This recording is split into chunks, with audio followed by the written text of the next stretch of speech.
महाराजांची शिवाजी महाराजांची कीर्ती बेफाम होती. महाराजांची कीर्ती बेफाम. भल्या भल्यांना फुटला घाम.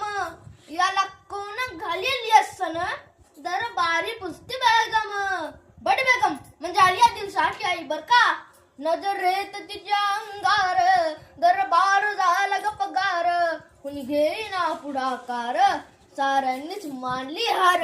इतक्यात अचानक एक सरदार उठला.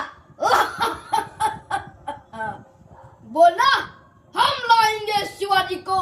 आणि त्यानं विडा उचलला. हे नाव तेच अफजल खान.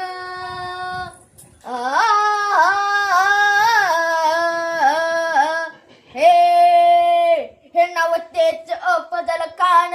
जिता जागता जणू सैतान. खान बोलला छाती ठोकून. शिवबाला